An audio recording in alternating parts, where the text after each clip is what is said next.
सभी मिल करके वंदना का गान करते हैं। वंदना में कर रही श्री राज की, वंदना में कर रही श्री राज की, वंदना में कर रही श्री राज की, वंदना में कर रही श्री राज की, सच्चिदानंद प्राणों के आधार की, सच्चिदानंद प्राणों के आधार की, वंदना में कर रही श्री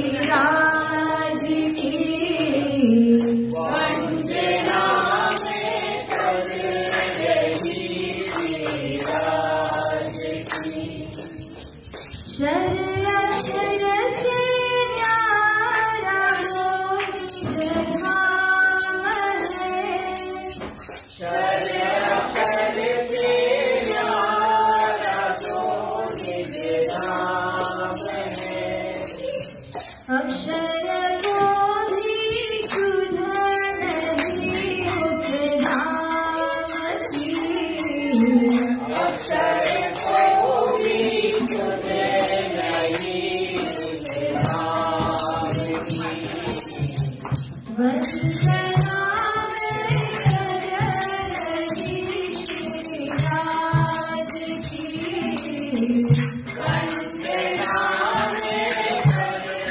रही श्री राज की, हे रघुनाथ देखने को आई है,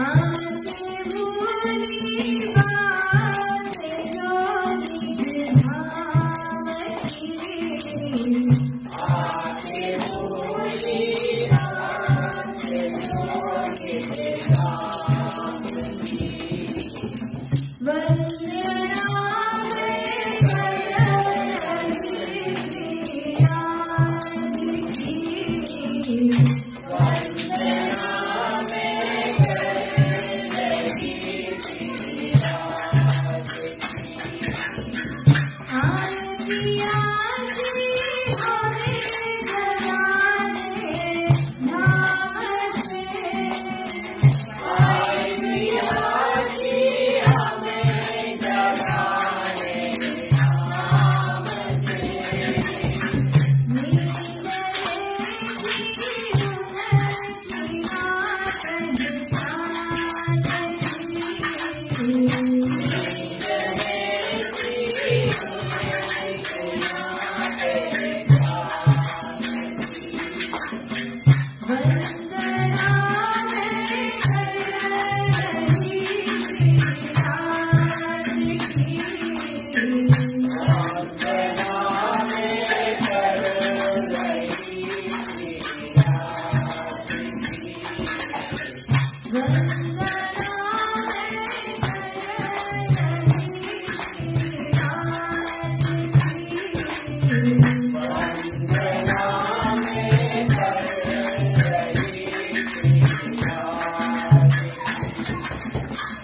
गुरु की प्रार्थना प्यारे की जय।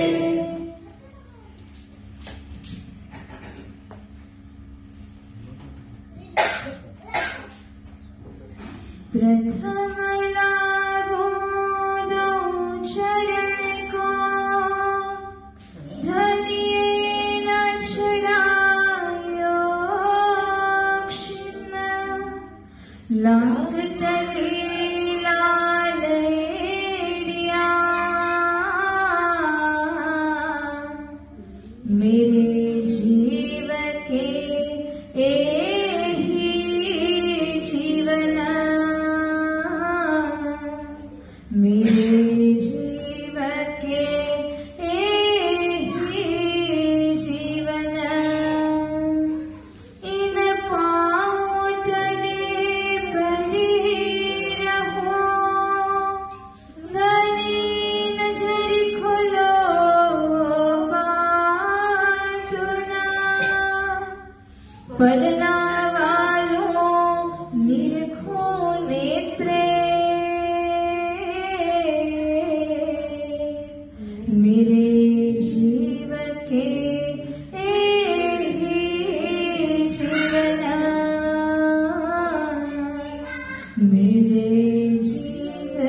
वितक साहिब की इस चर्चा और इस चर्चा के पूर्ण माह के अंदर अब हम तीसरे दिन की चर्चा में प्रवेश करने जा रहे हैं।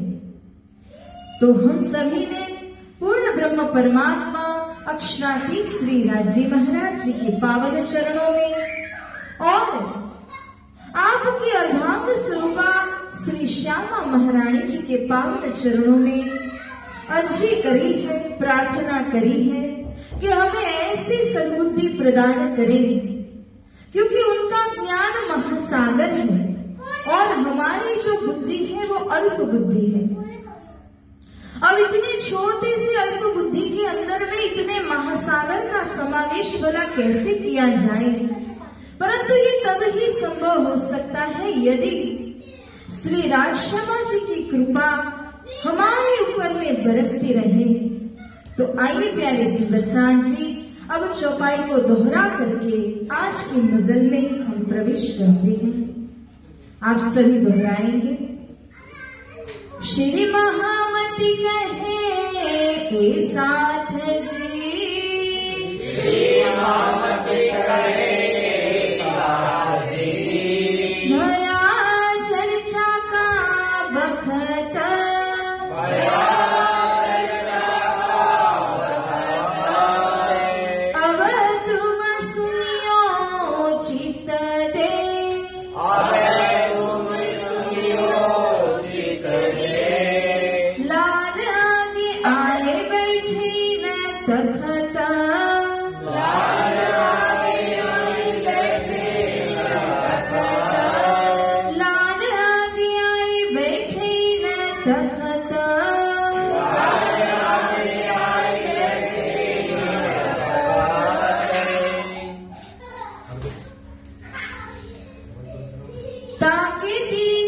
तकरार कहे, सो भय तीनों इंड,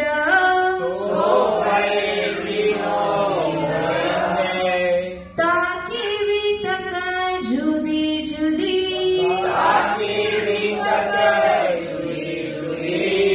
माया मिथ्या नट ब्रह्मांड,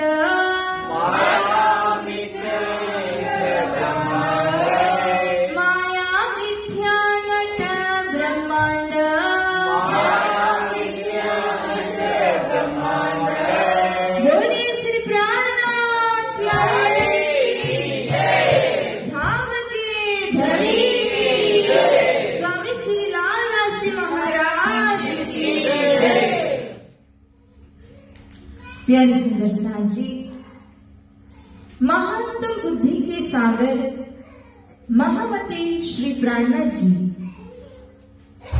धाम धनी श्री प्राणनाथ जी के हुक्म से महामती श्री लालदास जी महाराज इस वितक साहिब ग्रंथ की अति सुंदर रचना हमारे वास्ते करते हैं।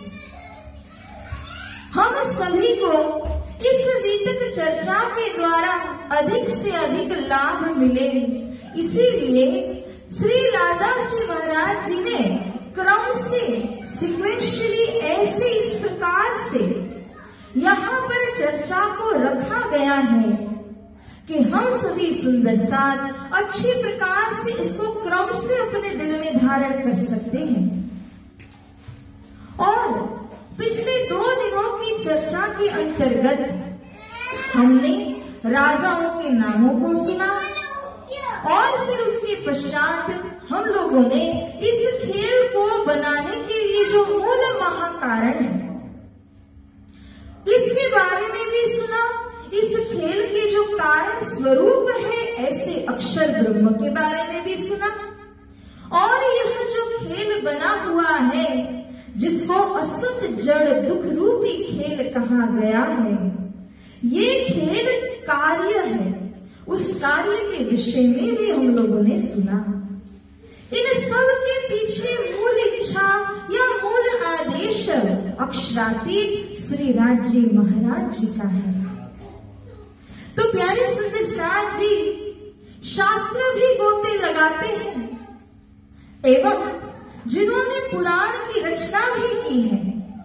ऐसे कई ऋषि महर्षि इस संसार के बनने के कारण को ढूंढते हुए कई युगों से, हजारों वर्ष से खोज कर रहे हैं, लेकिन कोई ये समझ नहीं पाया कि इतना भव्य ये ब्रह्मांड, ये यूनिवर्स जब बनाया गया तो क्यों बनाया गया।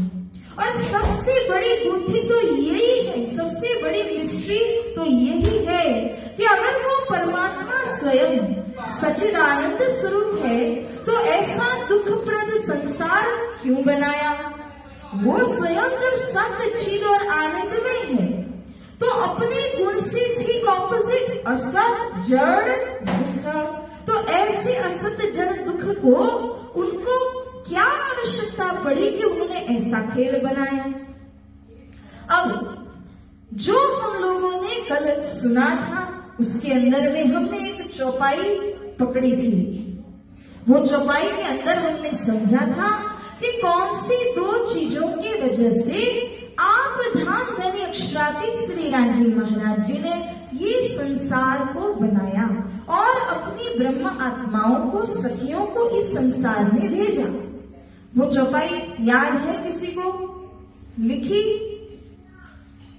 अच्छा, अब हम केतन भाई से रिक्वेस्ट करेंगे कि हमारे व्हाट्सएप यूए ग्रुप में ये चौपाई आपको पोस्ट करनी है। ये आपकी सेवा होगी और देने की सेवा मेरी होगी। एक पात साही अरस की और वाहे दत्ता ईशक, सो देख लावने रूहों को पहले दिन में लिया हक। अपने पातशाही और अपने ईशक, इन दोनों चीजों को अपनी ब्रह्म प्रियाओं को दिखाने के वास्ते ही श्री रामजी महाराज जी ने इस भव्य संसार की रचना एक हुक्म, एक आदेश देकर के कराई है। हुक्म किनको दिया? किनको दिया?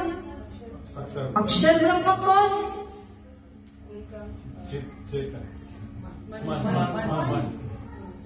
श्री राजी चिदघन है, he is pure consciousness form. और श्री राजी के मन स्वरूप माइंड फॉर्म अक्षर ब्रह्म है। तो अक्षर ब्रह्म को आदेश देने पर उन्होंने शर पुरुष की रचना की। शर पुरुष कौन है? जो इस विश्व ब्रह्मांड को उत्पन्न करते हैं।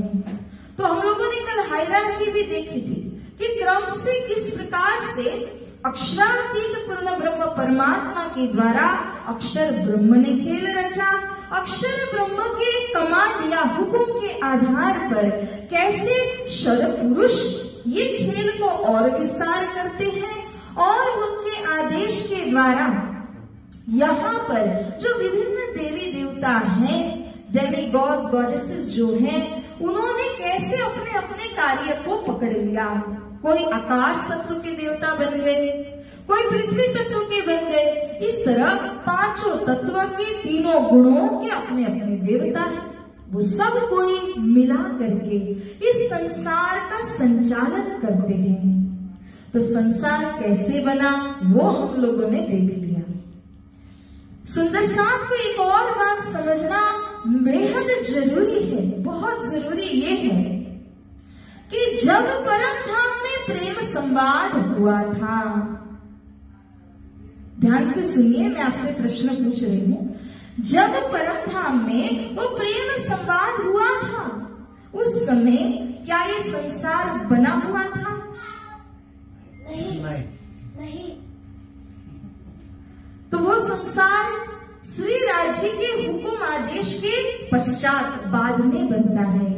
तो इसी संदर्भ में स्वामी श्री लालदास जी महाराज जी की चौपाई ये कहती है, प्रकृति पुरुष जब नाहते ना त्रिगुण विस्तार, जीव ईश्वर चैतन्य जड़ नहीं रंचक संसार। उस समय जब परम धाम के अंदर वो ईसक रक्त, वो प्रेम संवाद हुआ, तब न तो यहाँ प्रकृति बनी थी, जो हम नेचर बोलते हैं ना, वो प्रकृति भी नहीं बनी थी। पुरुष जिनको हमने अभी अभी क्षर पुरुष कहा, वो पुरुष भी नहीं बने हुए थे। इतना ही नहीं, जब वो दोनों ही नहीं थे तो 3 गुण का विस्तार इस संसार के अंदर में हुआ ही नहीं था। ना तो जीव बने थे। हम लोग अभी सब कौन है इस क्रिएशन के अंदर? We are the creatures, we are the beings. तो वो सारे क्रीचर्स कहो, बीइंग्स कहो, तो वो भी बने हुए नहीं थे। ना तो ईश्वर ही बने हुए थे। ईश्वर कौन है कि जिन्होंने सबको रचा हुआ है, वो भी नहीं बने थे। चैतन्य जड़, जिसमें चेतन या लाइफ है, और जड़ यानी जिसमें चेतन नहीं है। कॉन्शियस एंड इनर्ट, ये दोनों भी नहीं थे। नहीं रंचक संसार, ये संसार रंचक यानी किंचित मात्र जितना भी बना हुआ नहीं था। तब ब्रह्मानंद ब्रह्म सृष्टि सो भयो प्रेम संवाद, परमहंस ताबाद हित लयो प्रथम ब्रज स्वाद। वित्तकार स्वामी श्री लालदास जी महाराज कहते हैं कि ऐसे समय जब संसार बना ही नहीं था, तब क्या हुआ? ध्यान से सुनना इसको। तब ब्रह्मानंद ब्रह्म सृष्टि सो, ब्रह्मानंद कौन है? ब्रह्मा श्री राजी महाराज, आनंद श्री श्यामा जी महारानी जी, और ब्रह्म सृष्टि। इन तीनों के बीच में ब्रह्मा, आनंद और ब्रह्म सृष्टि, इन तीनों के बीच में प्रेम संवाद हुआ। उसके बाद जिनको परमहंस करके कहा गया है, शास्त्र ब्रह्म प्रियाओं को क्या कहते हैं? परमहंस कहते हैं। ये जो सखियां आई ना, जो निजधाम में है, उन सखियों को शास्त्रों के अंदर अलग अलग नामों से पुकारा गया है। ब्रह्म सृष्टि भी कहा गया, ब्रह्म आत्मा कहा गया, हक जात कहा गया, पूर्व ऋषि कहा गया, परमहंस भी कहा गया। तो इन्हीं ब्रह्म प्रियाओं को लीजिए तो उनके भी अगिनत नाम हो जाते हैं, क्योंकि शास्त्र पुराणों के अंदर इनको इंकित करने के लिए बहुत सारे नामों का प्रयोग किया गया है। उन्हीं में से एक नाम क्या है? परमहंस। क्योंकि हम लोगों ने हंस को देखा है, we have seen a swan. वो हंस क्या करेगा? अगर आप उसको एक कटोरे के अंदर दूध और पानी दोनों दे दीजिए, अब वो क्या पिएगा? उसमें से दूध को पी जाएगा, पानी को छोड़ देगा। ये उसकी विशेषता है, इसीलिए उसको हंस कहा जाता है। हंस वो होता है जो दूध पानी का विछोड़ा कर सकता है, निराकरण कर सकता है।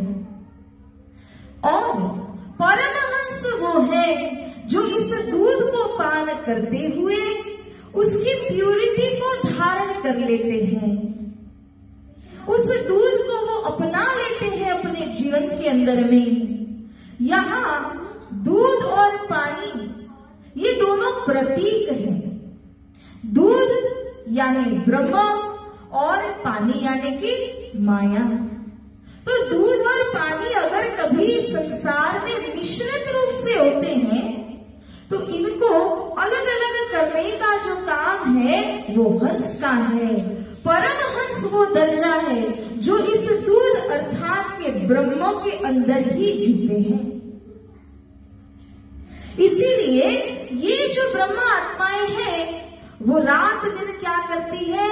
वो रात दिन इन्हीं पूर्ण ब्रह्म परमात्मा के साथ में रहती हैं, लीला में विहार करती हैं। इसीलिए इनको कहा गया परमहंस। सुंदर साथ जी, सुंदर साथ के दिलों में ये प्रश्न है। प्रश्न ऐसा है कि जब संसार बना ही नहीं था, श्री राज्य के हुक्म के बाद में बना। हम लोगों ने कल परसों दोनों दिनों की चर्चा में यह सुना कि 28वें कलयुग के अंदर श्री राज्य आते हैं। तो सुंदर साथ का ये प्रश्न सुनने के लिए मिला कि 28वां कलयुग ही क्यों? 27वां भी नहीं है, 29वां भी नहीं है, क्यों 28वां? प्यारे सुंदर साथ जी, श्री राजी महाराज ने जब आज्ञा दी इस खेल को बनाने के लिए, तो ये सृष्टि की शुरुआत बीज से होती है। सबसे पहले आदि नारायण भगवान बने और उन आदि नारायण भगवान ने ये सारी सृष्टि का विस्तार किया।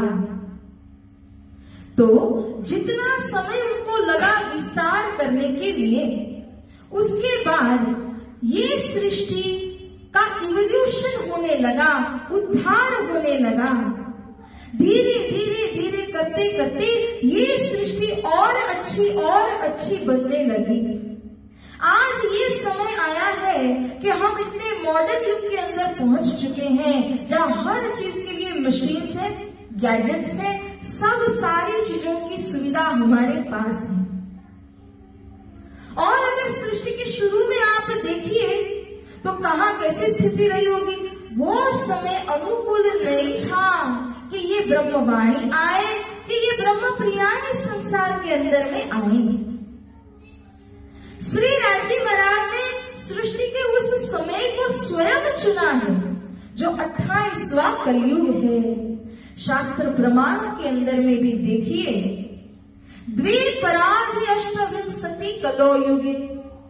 द्विपरार्ध यानी कि ब्रह्मा जी का दूसरा परार्ध और अष्टविंशति यानी 28वां जो कलयुग है, उस कलयुग के अंदर अक्षरातीत परम धाम से बुद्ध और कल्कि ये दोनों अवतारों का आगमन इस संसार में हुआ।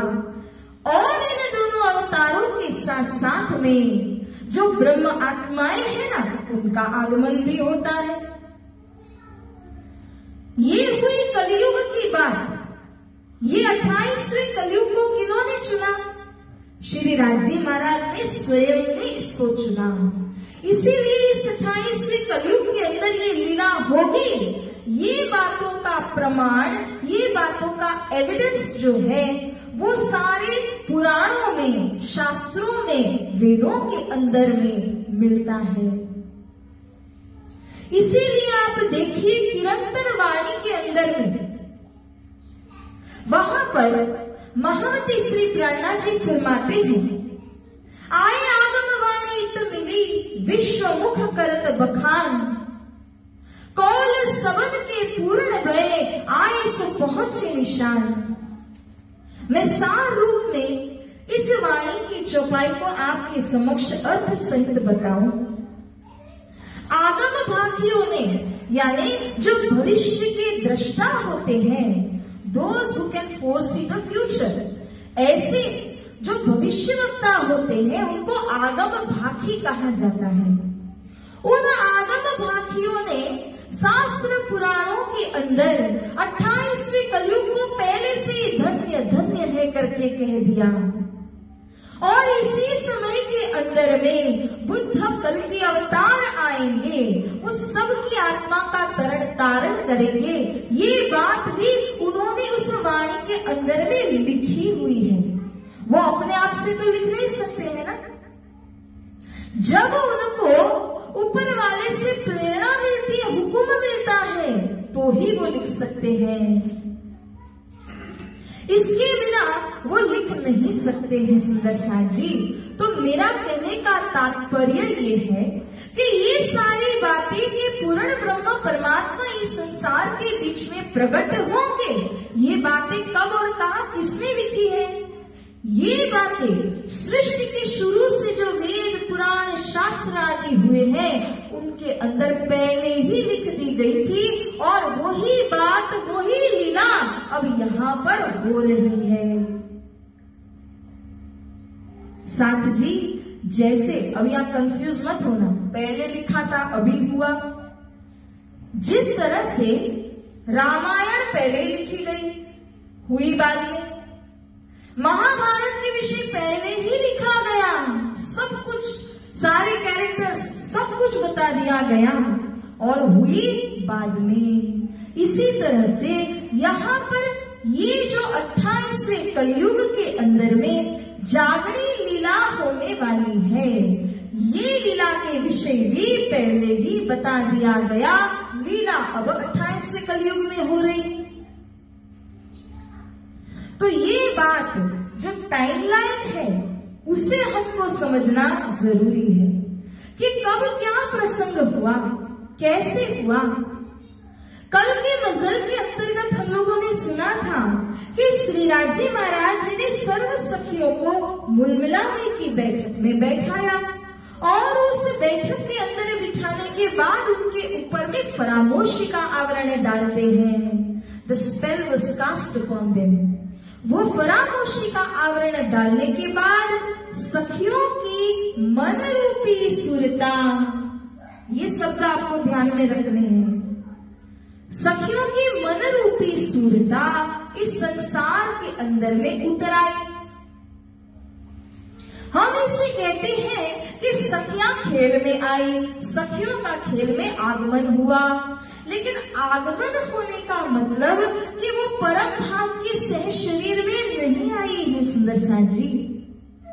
अगर परम धाम से एक छोटा सा खसखस का दाना भी आ जाता है तो उसमें इतनी ताकत है, उतनी शक्ति है कि वो छोटा सा खसखस का दाना 14 लोक ब्रह्मांड को पूरी तरह से फना कर सकता है, उड़ा सकता है, क्योंकि वो सत्य है। और ये 14 लोक ब्रह्मांड इल्यूजरी है, झूठ है, नकली है। सुंदर साथ जी, इसी कारण से अपने को ये बात समझनी है कि ये जो सत्य और झूठ, ये दोनों की तफावत को हमने जानना है, ये दोनों के डिफरेंस को हमने जानना है। ब्रह्म आत्मा ये सत्य है और खेल ये संसार इल्यूजरी है, झूठा है। इसीलिए अगर हम कहें कि श्री ब्रह्मधाम से ब्रह्म आत्माएं सह शरीर उतर आई तो कभी हो ही नहीं सकता। श्री प्राणनाथ जी ने वाणी में यहां तक कह दिया कि परम धाम की एक छोटी सी चिड़िया कितनी होती है? स्पैरो। वो छोटी सी चिड़िया अगर अपने पंख हिलाती है ना तो ऐसे करोड़ों ब्रह्मांड को वो उड़ा देती है, क्योंकि वो सत्य की चिड़िया है और ये झूठ का खेल है। तो ऐसे में परमधाम से डायरेक्ट सखियों का आगमन भला कैसे हो सकता है? तो उनके मनरूपी सुरता यहाँ केंद्रित हुई। सबसे पहले श्री राज जी महाराज जी ने उनको कहा था, वो कहाँ उतारने की बात कर रहे थे? ट्रेलर दिखाया था ना, कहाँ उतारेंगे पहले?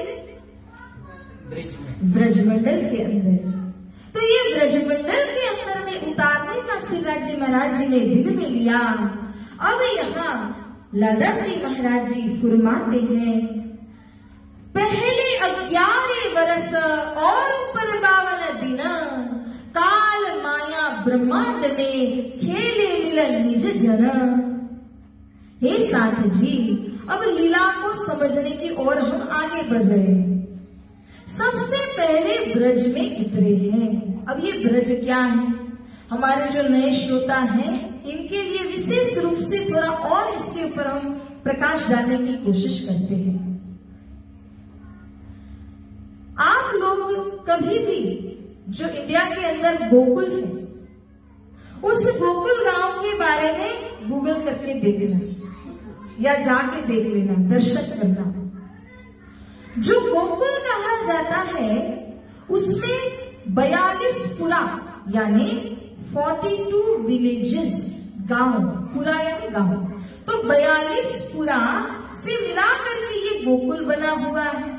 और इस गोकुल के अंदर में ब्रज की लीला हुई, इसी को ब्रज मंडल कहा जाता है। जब सबसे पहली बार परम धाम से सखियां संसार में आई तो कहाँ आई? अगर हमसे पूछा जाए तो कहाँ आई सखियां? धरती। अच्छा, बहुत अच्छा जवाब दिया इसने। 42 मंडल के ब्रज में ब्रजमंडल। अच्छा, अब ब्रजमंडल अगर अपने को पूछा जाए ना तो हमें थोड़ा और विस्तार से इसका जवाब देना पड़ेगा। और वो जवाब इस प्रकार होगा कि जैसे ये शर ब्रह्मांड बना हुआ है, ये शर ब्रह्मांड के अंदर 14 लोक बने हुए हैं। 14 लोक में से सबसे बीच का लोक आता है, उसका नाम क्या है? मृत्यु लोक है। ये मृत्यु लोक के अंदर 7 द्वीप 7 समुंदर है, और इनमें से सबसे बीच का द्वीप कौन सा है?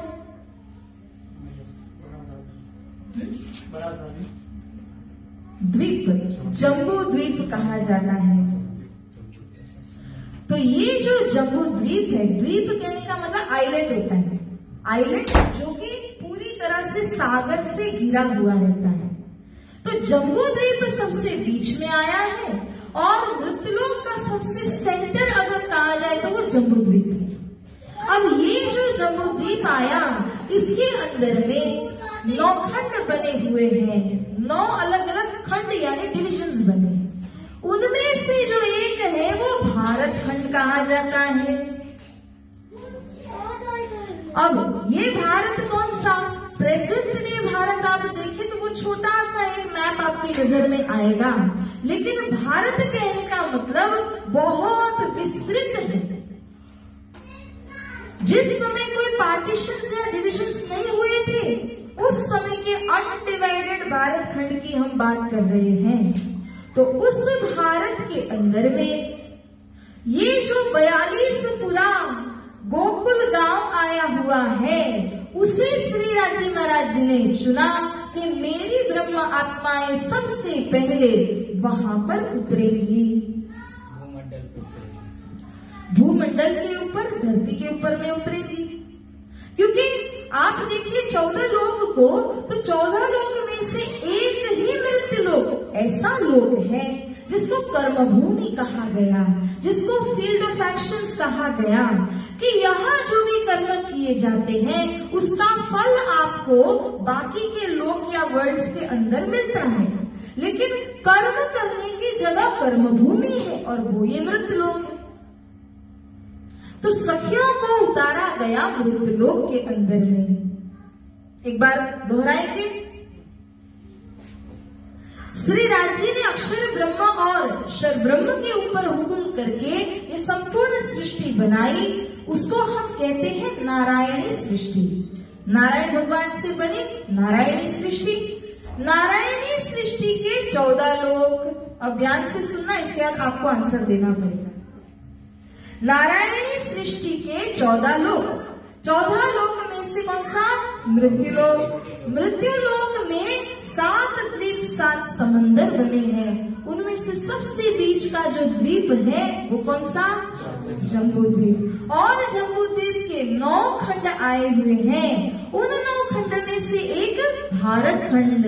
ये भारत खंड के अंदर जो गोकुल 42 पुरा आए हैं, उसी में ब्रह्म आत्माएं उतरी। क्लियर? हाँ, अभी थोड़ी देर के बाद पूछेंगे, है ना?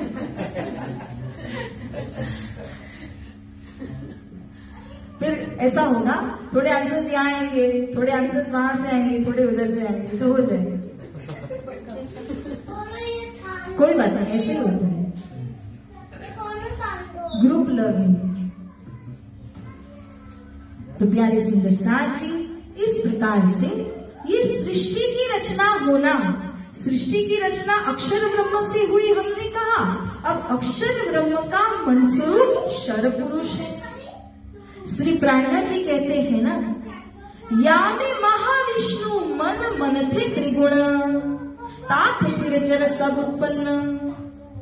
ये संसार को मामूली मत समझना, ये संसार को बनाने के लिए श्री राजी महाराज ने अपना जो स्पेशल कॉन्शियसनेस है, पावर है, उसको यहाँ पे डाला हुआ है, तब ये संसार बना।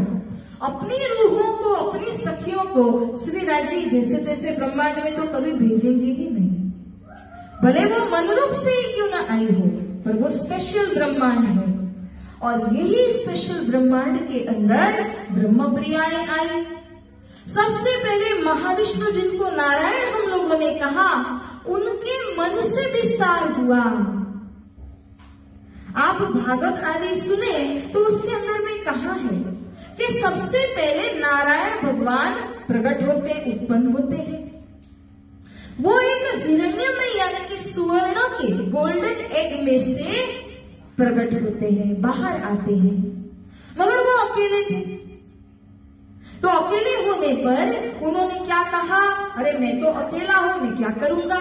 तो एक हम बहुश्याम, मैं एक हूं अनेक हो जाऊं, ऐसी उन्होंने इच्छा प्रकट की। जैसे ही इच्छा प्रकट करते हैं तो इच्छा शक्ति प्रकट हो जाती है। जब इच्छा शक्ति प्रकट हो गई तो उसी इच्छा शक्ति के द्वारा ये सारे 14 लोक आदि का विस्तार होने लगा। 3 देव 3 गुण के प्रतीक हैं, उनका विस्तार हुआ। ये सब कौन है? ये सब आदि नारायण के मन स्वरूप हैं। और इनमें से जो ब्रह्मा जी हैं, वो ब्रह्मा जी को रिस्पॉन्सिबिलिटी दिया गया, कार्य दिया गया कि ब्रह्मा जी आपको सब सारी संसार के अंदर जीवों को जन्म देना है। शिव जी को ये रिस्पॉन्सिबिलिटी दिया गया कि आपको सभी का समय आने पर संहार करना है। और विष्णु भगवान की ये जिम्मेदारी बनी कि मुझे इन सब का पालन करना है। जो जो संसार में है तो उनको अच्छी तरह से भूख और प्यास ये सब तो मिले लगना ही है, तो उनको ये सारी चीजों को पहुंचाना पड़ेगा, उनको देना पड़ेगा। तो वो जो सस्टेन करने की जिम्मेदारी है वो जिम्मेदारी विष्णु भगवान लेते हैं। इस तरह से क्रिएशन, सस्टेनेंस एंड डिसोल्यूशन, ये 3 चीजों की जिम्मेदारी तीनों देवों ने मिल बांट करके ले ली। अब सृष्टि बनाने लगे ब्रह्मा जी। जब उन्होंने सृष्टि की रचना करना शुरू किया तो अलग अलग डिजाइन के जीव बनाने लगे। कभी उन्होंने हाथी का शरीर बनाया, कभी चूहे का बनाया, कभी पक्षियों का बनाया, कभी जलचर का बनाया। ऐसा करते करते करते उन्होंने बहुत सारी योनियों की रचना की, मगर अभी भी दिल में सुकून नहीं मिला। फाइनली जाकर के उन्होंने जब अपने ही जैसे एक सृष्टि की रचना की तब उनके दिल को शांति मिलती है, यानी कि उन्होंने मनुष्य की रचना की। ये मनुष्य को बनाया, अब इनका विस्तार भी करना पड़ेगा। तो मनु और शतरूपा की जोड़ी बनाई। मनु और शतरूपा के माध्यम से ये सारी सृष्टि आगे बढ़ने लगी। तो इस तरह ये सारा जो संसार है, इसमें जितना भी आप लोग जीवित लोगों को देख रहे हैं या एनिमल्स, बर्ड्स, सारी मरीन लाइफ को देख रहे हैं, ये सब कोई ब्रह्मा जी ने बनाए। कुल मिलाकर के 84 लाख तो स्पेशीज हैं, प्रकार हैं, योनियां हैं। एक एक के अंदर, अब जैसे एक स्पेशी ले लीजिए तो डॉग, उसमें कितने प्रकार हैं। कैट ले लीजिए, उसमें कितने प्रकार हैं, है ना। तो वो सारी स्पेशीज के अंदर सब स्पेशीज आती जाती हैं। ऐसा करते करते करते वो जो जितना भी डिवीजन बन रहा है वो सब कुछ ये प्रकार है, लेकिन एक प्रकार के अंदर कितने जीव हैं। तो इस तरह सृष्टि के अंदर इन्यूमरस लिविंग बीइंग्स हो गए। ये सारा विस्तार किनके लिए किया गया? किनको दिखाने के लिए किया? अब एक ही बना देते तो कैसा लगता? बोरिंग। अरे ये एक का एक क्या देखना है, पर इतना बना दिया, अब ये देखूं, वो देखूं, वो देखूं, क्या देखूं। ऐसे ये सारे संसार के अंदर में सखियां जो है वो उलझ पड़ी, भूल गई। उनको भुलाने के लिए ही इतना विस्तार करना जरूरी था। तो सुंदर साथ जी, इस प्रकार सारी सृष्टि की रचना की गई और उनमें से 14 लोग 14 का मृत्युलोक, मृत्युलोक के जम्बूद्वीप, जम्बूद्वीप के भारत खंड के अंदर और भारत खंड के 42 गोकुल के अंदर अब सखियों का आगमन होता है। लेकिन आपको याद है ना, पहले ही श्री राजी महाराज जी ने कहा था कि हे सखियों, आप लोगों को मैं अकेले जाने नहीं दे सकता हूँ, क्योंकि वो संसार दुखदाई है। तो इसीलिए श्री राजी महाराज जी हमसे पहले आए हैं। अमथी पहले पधारिया श्री राजी, हमसे पहले श्री राजी स्वयं पधारे इस अकेली संसार के अंदर में। ऐसे यहाँ संसार में कब क्या कैसे हुआ, तो जब 28वां द्वापर युग आता है। सीक्वेंस में कैसे लेना है कि 28वां द्वापर युग जब आया और उस द्वापर युग के अंदर में ब्रजलीला होनी है, तो उस ब्रजलीला करने के लिए सर्वप्रथम श्री कृष्ण जी पधारते हैं। श्री कृष्ण जी का जब आगमन होता है तो उनके बाद में, उनके पश्चात में सखियों का आगमन होता है। जैसे सखियां सह शरीर नहीं आई हैं, वैसे श्री कृष्ण जी भी सह शरीर नहीं आए हैं, उनकी शक्ति आई हुई है। ये शक्ति ने श्री कृष्ण के कलेवर यानी कि शरीर के अंदर में प्रवेश किया, और जब ये श्री कृष्ण जी की शक्ति यहाँ पर पधारती है, उसमें 2 पहलू है। अब ध्यान से सुनिएगा। हम सभी मिलकर के श्री कृष्ण जन्माष्टमी मनाते हैं, और उस जन्माष्टमी वाले दिन पर क्या हुआ था, थोड़ा संक्षिप्त में आप लोग बताएंगे। जन्माष्टमी वाले दिन पर कारागृह के अंदर क्या हुआ था, श्री कृष्ण जी का प्राकट्य हुआ, और उस समय किनके गर्भ से वो प्रकट हुए थे, और उनके साथ कौन थे, वासुदेव। तो वासुदेव और देवकी, जिनको कंस ने पहले से ही पकड़ रखा था, उनके कई संतान को मार दिया, क्योंकि 8वें संतान से उनको पता था कि मेरी मृत्यु होने वाली है। तो उसके चक्कर में उन्होंने पहले की सारी संतान को मार दिया। लेकिन ऊपर वाले की लीला जो होनी है, उसके आगे इनका क्या चलने वाला था। इसीलिए यहाँ पर जब कारागृह के अंदर में वासुदेव और देवकी, ये दोनों लोहों की जंजीरों के अंदर जकड़े हुए पड़े थे, तब श्री कृष्ण जन्माष्टमी वाले दिन पर सबसे पहले चतुर्भुजी विष्णु भगवान आते हैं। आकर के उनको दर्शन देते हैं और उनको कहते हैं कि आपके घर यहाँ मेरा प्रकटीकरण होने वाला है, क्योंकि कंस को मारने के लिए जो शक्ति का अवतरण होना है वो अब होने जा रहा है। उन्होंने सारी विगत उनको बता दी कि यहाँ पर कैसे कृष्ण जन्म होगा, और उनको लेकर के आपको सीधे ही जाना है गोकुल में। ये कारागृह मथुरा में था, जाना है गोकुल, और हाथ पैर सब कुछ जंजीरों से बंधे हुए हैं, जकड़े हुए हैं। तब लगा कि कैसे जा पाएंगे।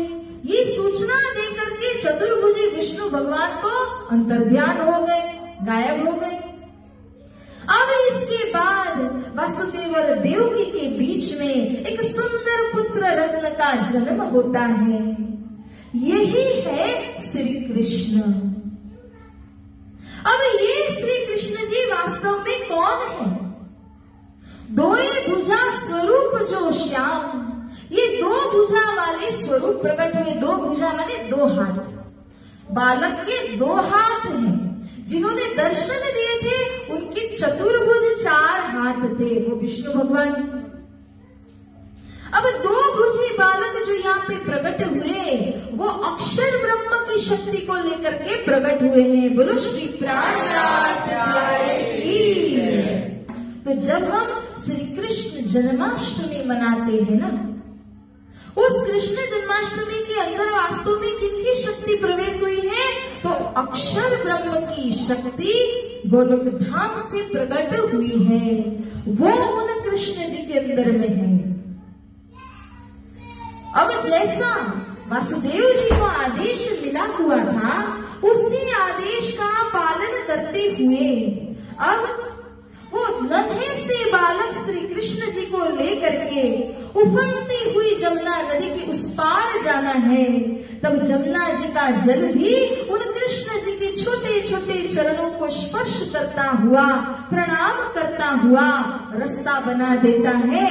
नहीं तो ऐसी उफनती हुई जमुना जी नदी थी, परंतु वहां बेड़ियां खुल गई, कारागृह के सारे दरवाजे खुल गए और यहाँ पर जब जमुना जी को पार करना था तो उस समय श्री जमुना जी का जल भी आकर के कृष्ण कन्हैया के नन्हे नन्हे चरणों को प्रणाम करने लगा। अब जैसे तैसे टोकरी में ले जा करके श्री कृष्ण कन्हैया को ले जाते हैं। अपने जो मित्र थे उन मित्र के यहाँ पर लेकर के गए और वहां पर जा करके नंद जी के गृह के अंदर जहाँ पर यशोदा मैया अपने पूरे दिन हो चुके थे, उनके यहाँ भी अपेक्षित ही था कि पुत्र रत्न अथवा संतान का प्राकट्य होने वाला था। तो ऐसे समय में वहां पर वसुदेव जी पहुंच जाते हैं। चतुर्भुजी विष्णु भगवान ने पहले आदेश दिया हुआ था कि वहां एक पुत्री होगी, उसको ले आना और ये जो यहाँ कृष्ण का जन्म होगा उनको वहां पर ही रख देना, पधरा देना। तो कहे अनुसार वहां पर से जो पुत्री थी उसको वसुदेव जी लेकर के आए और उनके पास में जो श्री कृष्ण थे उनको वहां पर यशोदा जी के बाजू में ही छोड़ दिया। जब वो वापस आते हैं तो थे वैसे के वैसे, सारी बेड़ियां लग गई, जकड़ लिए गए, सारे कारागृह के द्वार बंद हो गए और यहाँ पर वो जो छोटी सी बालिका थी उसके रोने का स्वर जब सुनाई दिया तो सब कोई चौकन्ने हो गए, क्योंकि पता ही था, एक्सपेक्टेड ही था कि अब संतान का जन्म होने ही वाला है। तो जब कंस को ये बात पता चली तो बहुत गुस्से में आग बबूला होते हुए कंस उस कारागृह में आ पहुंचता है और उसे लगा कि जो मेरा दुश्मन है वो यहाँ पर जन्म ले चुका है, तो लेकर के उस बालिका को पटक देता है। लेकिन पटकने के बाद क्या हुआ, वो तो शक्ति स्वरूपा थी, योग माया शक्ति थी, उसने तो स्वरूप आकाश में धारण करके कंस को दर्शन दे दिए और कहा, हे मूर्ख कंस, तू जिसको अपना दुश्मन मान करके यहाँ पर मारने के लिए खड़ा था, तत्पर था, तूने मार दिया, परंतु तेरे मारने से वो मरेगा नहीं, क्योंकि वो तो पहले ही गोकुल के अंदर पहुंच चुका है। बोलो श्री कृष्ण कन्हैया की। तो ऐसे श्री कृष्ण कन्हैया, उनका जीवन भी देखिए, जन्म ही कहाँ होता है, कारागार के अंदर होता है।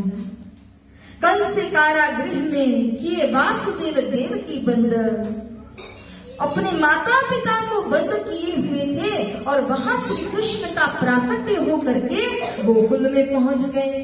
अब यहाँ से कहानी में थोड़ा ट्विस्ट है। भागवत प्रसंगों के अंदर मोस्ट प्रोबेबली ये सारी चर्चा तो हमने सुनी हुई होती है, लेकिन अब जो चर्चा होने वाली है ये थोड़ी स्पेशल है, अद्भुत है, अलग है। अब तक जिन श्री कृष्ण जी का उल्लेख या वर्णन हम लोगों ने सुना, वो श्री कृष्ण जी गोलोक धाम से आए हुए थे सुंदर सा जी। तो गोलोक धाम से क्यों आना पड़ा, इसका भी कारण,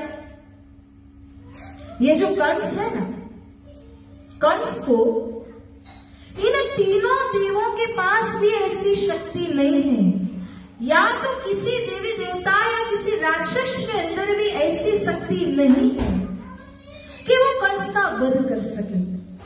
क्यों? क्योंकि वो गोलोक से आई हुई शक्ति है।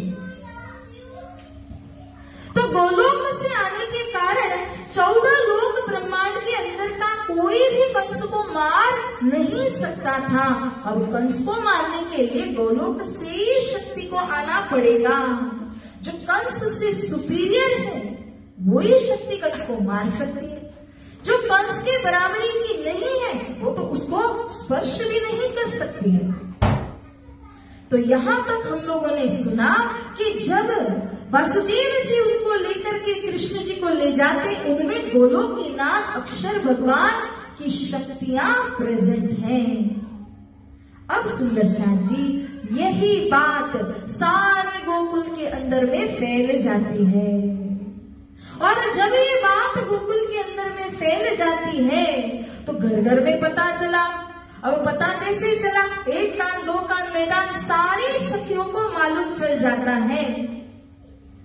जिनके दांत भी नहीं है ना, ऐसी ऐसी बूढ़ी अम्माएं भी आ जाती है और यहाँ पर खुशियां मनाने के लिए ब्रज मंडल को पूरी तरह से सजा दिया जाता है। घर घर आनंद उत्सव, हर एक घर में आनंद का उत्सव मनाने लग जाते हैं, क्योंकि जिन नंद जी को सालों साल कोई संतान सुख की प्राप्ति नहीं हुई थी, यशोदा मैया भी वृद्ध अवस्था में पहुंच चुकी थी, आज उनके यहाँ संतान सुख की प्राप्ति हो रही है।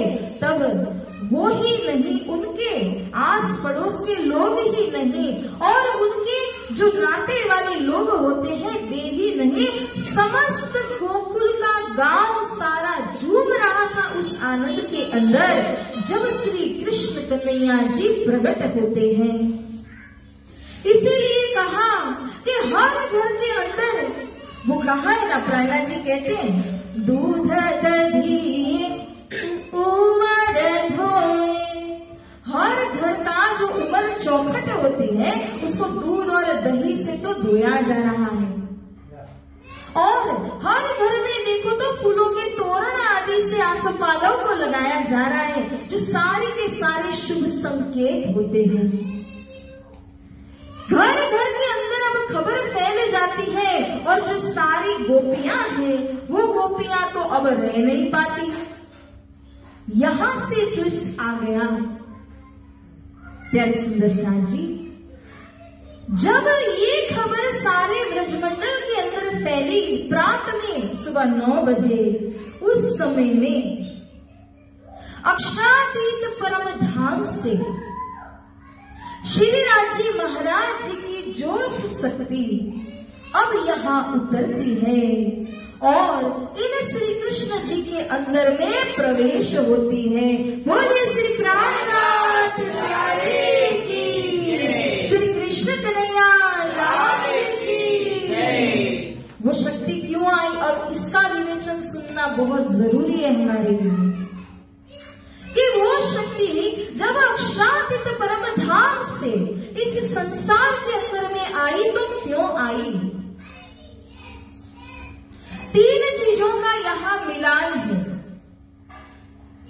3 चीजें क्या है? श्री कृष्ण जी का शरीर है, पहले से अक्षर ब्रह्म की शक्ति वहां पे प्रवेश हुई है और तीसरी अब हुई है। श्री राजी महाराज जी का जोश अक्षरातीत परम धाम से इस संसार के अंदर में उतरा और वही श्री कृष्ण जी के अंदर में प्रवेश हुआ। इसीलिए कहा गया दोए भुजा स्वरूप जो श्याम, आत्म अक्षर जोश धरे धाम। वो जो 2 भुजा वाला बालक जिसको श्री कृष्ण कहा, ये कृष्ण कौन है? हर चतुर्युगी में कृष्ण अवतार होता है, तो वो चतुर्भुजी विष्णु की शक्ति है। दूसरा उसमें गोलोकनाथ की शक्ति है और तीसरा कहें तो उसमें अक्षरातीत श्री राज्य महाराज जी की जोश शक्ति भी प्रवेश हुई। इस तरह अब त्रिधा लीला, द ट्रियून स्पोर्ट, तीनों लीला का यहाँ पर समन्वय हुआ। भगवान विष्णु क्यों आए हैं? विष्णु भगवान इसीलिए आए हैं क्योंकि हर चतुर्युग के अंदर उनका कृष्ण अवतार होता ही है, तो वो आए। मगर इन्हीं कृष्ण जी के अंदर में गोलोक से जो शक्ति शक्ति आई हुई है सुंदर साथ जी, वो जो शक्ति आती है वो कंस का वध करने के लिए स्पेशल आई हुई है। तो इस प्रकार से गोलोकीनाथ कृष्ण जी की शक्ति क्यों आई है? कंस का वध करने के लिए।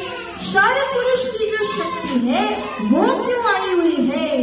क्योंकि उसका अवतार लेने का समय हो चुका था, तो वो अपने समय पर आई हुई है। अब हमारी बात आती है कि अक्षरातीत श्री राजी महाराज जी की जो शक्ति है वो क्यों आई? तो प्यारे सुंदर साथ जी, अपनी सखियों को, अपनी गोपियों को वो प्रेम की लीला रमाने के लिए ही वो शक्ति का आगमन हुआ। तुलसीदास जी कहते हैं, कृष्ण कृष्ण सब कोई कहे, ठग ठाकुर और चोर, बिना प्रेम रीजे नहीं तुलसी नंद किशोर। सारे जगत के अंदर कितने सारे कृष्ण भक्त हैं, सब कोई क्या कहते हैं? कृष्ण कन्हैया, कृष्ण कन्हैया। लेकिन वही कृष्ण जी के अंदर जो तीन विध का भेद है, उस भेद को कोई समझ नहीं पाते हैं। वो तीन विध का भेद कैसा है? ठग, ठाकुर, चोर। अब थोड़ा यहां जोर लगाते हैं, थोड़ी कोशिश करते हैं कि ये ठग, ठाकुर और चोर इनको समझने के लिए। ठग किनको कहा, ठाकुर किनको कहा और चोर किनको कहा? तीन शक्तियां हम लोगों ने जान ली। एक चतुर्भुजी विष्णु भगवान की हुई, एक गोलोकीनाथ श्री कृष्ण जी की हुई अक्षर ब्रह्म, और तीसरी शक्ति अक्षरातीत श्री राजी की हुई। अब हमें सोचना है कि संसार में जो तीन प्रकार कहे गए, ठग, ठाकुर और चोर, तो ठग किनको कहा, ठाकुर किनको कहा और चोर किनको कहा? अच्छा, दूसरा छोड़ दो, श्री राजी को क्या कहा? ठाकुर। ठग वाले हाथ खड़े कर दीजिए। ठाकुर ऑलमोस्ट, तो बाकी के? अरे बाप रे,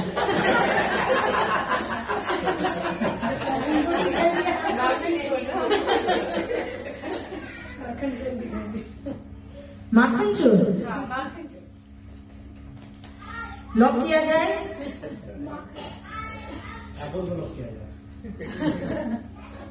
ठाकुर को हम कैसे लॉक करें? सुंदर साथ जी, हम बोलते हैं कि उन्होंने माखन चोरी की लीला की, परंतु वो माखन चोरी की लीला के अंदर उन्होंने सबके दिल को जो चुरा लिया, तो चोर कहा जाता है उनको। परंतु वो चोर कौन है? माखन चोरी की तो बाह्य लीला है, सबको अपनी तरफ खींचने के लिए। वास्तव में सबके दिल को उन्होंने चुराया है, इसीलिए उनको दिल चोर कहा जाता है। चित और दिल वो एक ही है ना? दिल चोर कहें, चित चोर कहें, वो ही अक्षरातीत पूर्ण ब्रह्म परमात्मा है, जिन्होंने यहाँ आकर के यह लीला की है। सुंदर साथ जी, इसी संदर्भ में श्री प्राणनाथ जी फरमाते हैं वाणी के अंदर में कि जब श्री राज जी यहाँ आए तो उनका एक ही लक्ष्य है, एक ही मोटिव है इस संसार में आने का और ब्रजलीला करने का। और वो लक्ष्य क्या था कि परमधाम में जो दिव्य प्रेम है, ईशक जिसको हम लोगों ने कहा, उस प्रेम, उस ईशक को, उस पवित्र प्रेम को संसार के बीच में प्रकट करने के लिए ही उनका आगमन हुआ। इसीलिए वो प्रेम की जो लीला है ना, वो 11 साल 52 दिन तक चली। श्री कृष्ण के प्राकट्य से शुरू कर दीजिए, वहां से लेकर 11 साल 52 दिन तक श्री कृष्ण जी की उम्र हुई, बाल अवस्था की लीला है। तो ये 11 साल और 52 दिनों तक की जो लीला है ना, उसके अंदर संपूर्ण ब्रजमंडल में किसी की मौत, हत्या नहीं हुई। कंस ने जिनको भेजा था उनका उद्धार हुआ, वो मृत्यु नहीं है।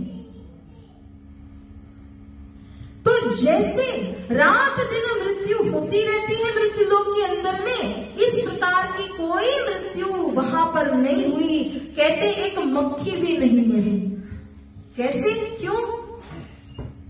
ये जो अक्षरातीत पूर्ण ब्रह्म अपनी शक्ति को लेकर के इस ब्रजमंडल में उतरे थे, तो वो परम धाम के उस दिव्य प्रेम को प्रकट करने के लिए, उस दिव्य प्रेम के द्वारा अपनी सखियों के साथ में लीला करने के लिए, न केवल सखियों के साथ में लीला की, सारे ब्रजमंडल को अपने प्रेम में थे थे थे कार मचा दिया। पांचों तत्व उनके प्रेम में दीवाने पागल बन गए। सारे वृक्ष वनस्पति कहो, वन जंगल कहो, पांचों तत्व कहो, वहां के पशु गाय आदि कहो, ये सब के सब श्री कृष्ण कन्हैया के उस प्रेम के अंदर में पूरी तरह से खो जाते हैं, विलीन हो जाते हैं। उनके सिवा कोई और कुछ देख ही नहीं पाते हैं। और जब अन्य सब की ये हालत थी, तो जो परम धाम से खास उनके लिए उतरी हुई उनकी ब्रह्म प्रियाएं हैं, जो 12,000 है, उन्होंने तो किस हद तक उनके प्रेम का अनुभव किया होगा प्यारी सुंदर साथ जी। अक्षरातीत से अपनी द्वाना जोश शक्ति को ले आकर के इस संसार के अंदर में आना और लीला करने का मकसद यही था कि संसार में पूर्ण ब्रह्म परमात्मा की जो शक्ति है, उस शक्ति को यहाँ जाहिर करना था। और ये शक्ति ने जिस प्रकार से प्रेम सबको पिलाया, जिस प्रकार से प्रेम की लीला सबके साथ में की है, वही प्रेम को हमें अपने दिल में उतारना है प्यारे सुंदर साथ जी। इसीलिए श्री प्राणनाथ जी और भी कहते हैं ना वाणी के अंदर में, प्रेम प्रेम सब कोई कहे, प्रेम ना त्रिगुण पास, प्रेम बसे ब्रह्म सृष्टि में, जो खेले स्वरूप ब्रजरास। प्रेम प्रेम तो संसार में सब कोई कहते हैं, एक दूसरे से कह देते हैं कि मैं आपसे प्रेम करती हूँ, मैं आपसे प्रेम करता हूँ, लेकिन वह प्रेम दुनिया का प्रेम है। हालांकि जो मूल प्रेम है, वो प्रेम यहाँ दुनिया संसार के बीच में अगर कोई लेकर के आए हैं, तो वो ब्रह्म आत्माएं हैं, वो श्री कृष्ण कन्हैया है, जिन्होंने परम धाम के शाश्वत प्रेम को इस जगत के अंदर में यहाँ पर फैलाया, जाहिर किया। इसीलिए एक बार ऐसा हुआ कि ब्रज के अंदर में जो सारी गोपियां कृष्ण के प्रेम में पागल हो चुकी थी, दीवानी बन चुकी थी, उनको श्री कृष्ण जी के बिना और कुछ नजर ही नहीं आता। उनके माखन चोरी की लीला को गाती रहती हैं। वो छोटे से बड़े कैसे हुए, उसके एक एक पल को वो याद करती रहती है। उनका पूर्ण दिल जो था वो कृष्ण के चरणों में बंध चुका था। वो गोपियों की दशा ऐसी बन चुकी थी कि वो प्रेम में पूरी तरह ओत प्रोत हो चुकी थी, भीग चुकी थी। उनको प्रेम के बिना कुछ आता ही नहीं, कुछ बोला ही नहीं जाता। जहां जाती है तो कृष्ण कन्हैया की छवि ही उनको नजर में आती है। ऐसे में एक दिन एक गोपी जमुना जी के तट के ऊपर बड़ी परेशान होकर के बैठ गई थी। उसे लगा अब तो मेरा घर संसार बचेगा ही नहीं, मैं कैसे जी पाऊंगी। तो बेचारी ध्यान लगाने के लिए बैठ गई और उसी समय में वहां से वीणा बजाते हुए नारद मुनि पसार होते हैं। नारद मुनि जी ने देखा कि अरे ये तो योगेश्वर श्री कृष्ण जी हैं और उन कृष्ण जी को सब कोई ध्यान करते हैं परंतु पा नहीं सकते हैं, मुश्किल होती। हम भी तो मेडिटेशन करते हैं कृष्णा के ऊपर, तो हमारा ध्यान कहाँ कहाँ चले जाता है। ऐसे योगेश्वर श्री कृष्ण जी जिनको सब ध्यान करते हैं, सारे ऋषि महर्षि उनका ध्यान करते हैं, परंतु पा नहीं सकते हैं। बड़ी मुश्किल होती है उनकी लीला को समझना। मगर वही कृष्ण कन्हैया ब्रजमंडल में लीला कर रहे, रात दिन इन गोपियों को उनका आना, उनका जाना, उनका स्वरूप ये सब लालायित करता है। रात दिन वो चाहे या न चाहे पूर्ण ब्रह्म उनके आगे पीछे डोलते हैं। एक कटोरी छाछ दूंगी काले कलोटे, तू नाच दिखा दे, तो घुंघरू पहना करके नचाती थी गोपियां। ऐसे ही पूर्ण ब्रह्म परमात्मा श्री कृष्ण जिनके बीच में रात दिन उठते बैठते हैं, खाते पीते हैं, खेल रहे हैं, वो गोपी अब किनका ध्यान करने लगी। तो नारद जी देख करके बड़े आश्चर्य में पड़ जाते हैं, और जैसे उसकी आंखें खुली तो उसको पूछते हैं, अरे गोपी आप अब किनका ध्यान करने लगी? क्योंकि पूर्ण ब्रह्म परमात्मा तो स्वयं आपके ब्रजमंडल के अंदर में लीला कर रहे हैं, तो अब तुम्हें किसका ध्यान करने की आवश्यकता है? अब वो गोपी कहती है, बिचारी मैं क्या करूं नारद जी, मेरा तो घर संसार ही नहीं बचेगा अब। क्यों, क्या हुआ? अरे आपको क्या बताऊं, मैं जब चौका तैयार करती हूँ कृष्ण आ जाते हैं, जब मैं दूध निकालने जाती हूँ गया से तब वहां पे कृष्ण आ जाते हैं, मेरे बछड़ों को वो खुला छोड़ जाते हैं, मेरे माखन को चुरा जाते हैं। बार बार मुझे आवाजें गूंजती है कानों में कि कृष्ण मुझे बुला रहे, मैं जाके देखती हूँ तो कृष्ण वहां होते हैं, मेरे साथ बातें भी करते हैं, लेकिन थोड़ी देर के बाद में सासू की आवाज आती है, अरे बावरी हो गई है क्या, तू किनके साथ बात कर रही है? क्योंकि सासू मां देखती है तो वहां कोई है ही नहीं। अपने दिल के अंदर जो कृष्ण विराजमान है वो हर पल इन गोपियों के सामने आ जाते हैं, लीला करते हैं, दर्शन देते हैं।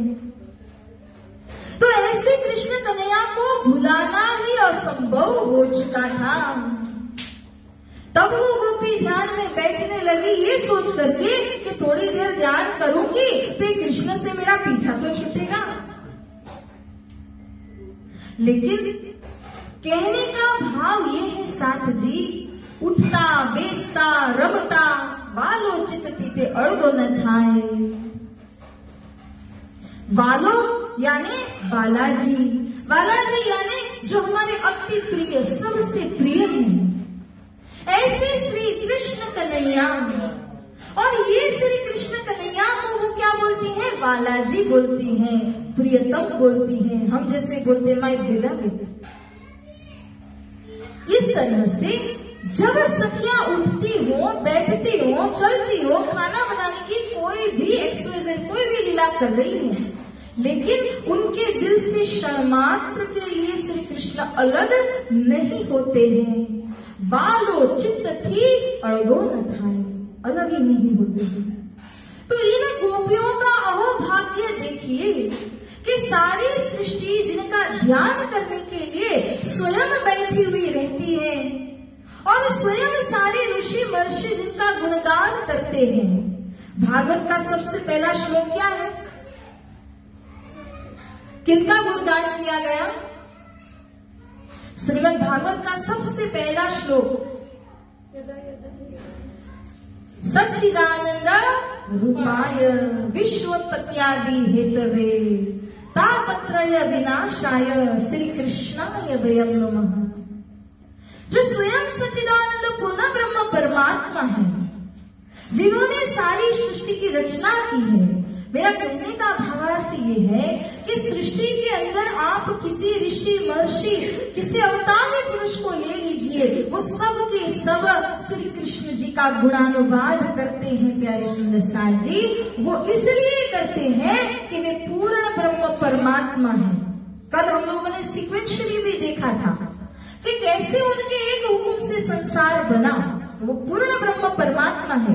संसार में जिन जिनों को उन्होंने रचा हुआ है वो सब कार्य ब्रह्म है। तो हे सुंदर साथ जी, ऐसे पूर्ण ब्रह्म परमात्मा जिनके आगे पीछे डोला करते हैं, जिन गोपियों की छेड़ती करते हैं, जिन गोपियों को वो जब दान देने जाती थी, दान यानी क्या होता है? टैक्स होता है।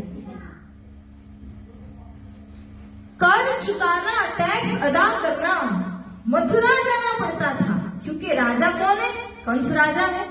तो वो कंस को यहाँ पर जो भी घी हो या माखन हो, वो जो भी कुछ बना हुआ है, वो अपने घड़े के घड़े भर करके लेकर के जाते थे, और मथुरा में वहां पर कुछ अंश उनको टैक्स भरना पड़ता था। तब कंस उनको रहने और जीने देता था। इतना क्रूर तो वह भी था। तो जब से श्री कृष्ण कन्हैया ब्रजमंडल के अंदर में पधारे, जब उन्होंने यहाँ पर लीला की शुरुआत की, तब से व्रजवधुएं, व्रज में आई हुई जो सखियां हैं, वो कभी भी मथुरा नहीं गई।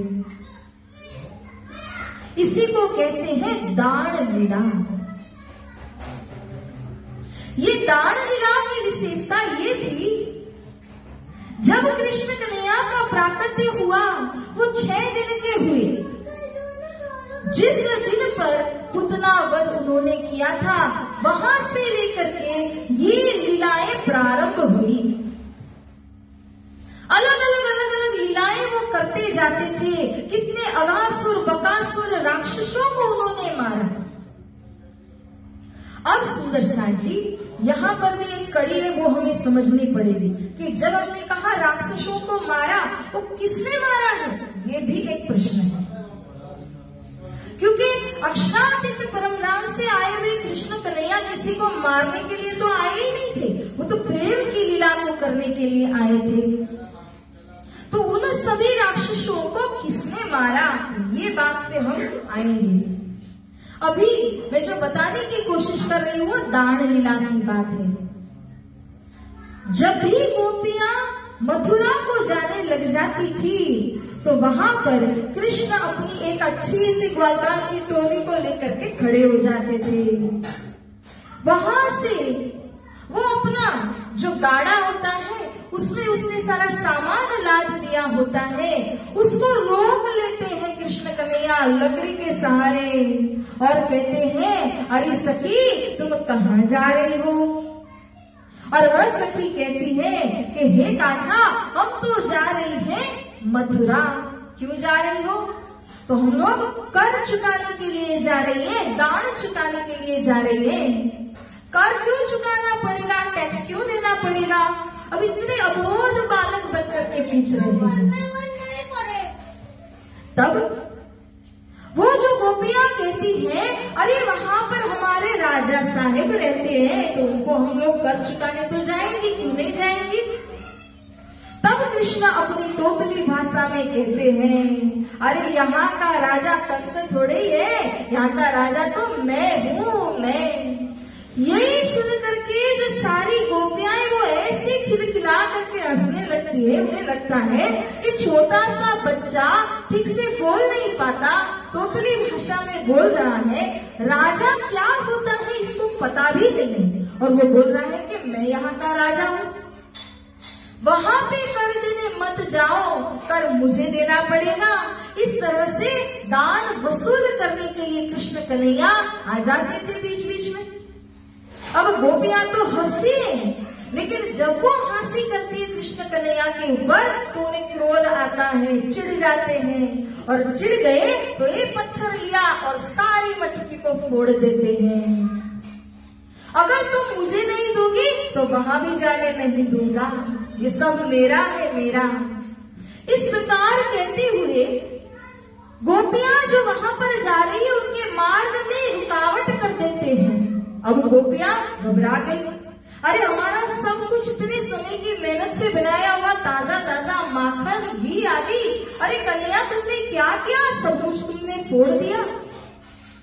अरे मैंने तुम्हें पहले ही कहा कि राजा तो मैं हूं, मुझको देना पड़ेगा। अब ऐसे में वहां पर एक और लीला करते हैं, सखियों को अपने वास्तविक स्वरूप का दर्शन कराते हैं। बोलिए श्री कृष्ण कन्हैया की जय। श्री कृष्ण जी का जो वास्तविक मूल स्वरूप है, वो मूल स्वरूप का दर्शन गोपियों को होता है, सबको नहीं होता। बाल स्वरूप लीला यौवन, कई विध स्नेह किए सयन, कई लिए विलास प्रेम जो सुख सुख लेते कहूं या बाल स्वरूप है। लीला कौन सी है? लीला यौवन कहा गया। वो अपनी जो परम धाम की 12,000 लाडली सखियां जो गोपियां बन करके ब्रजमंडल के अंदर में आई थी, उन सभी सखियों को परम धाम का परिचय तो देना ही पड़ेगा, नहीं तो यहाँ लीला पूरी कैसे होगी, सखियों को पहचान कैसे होगी।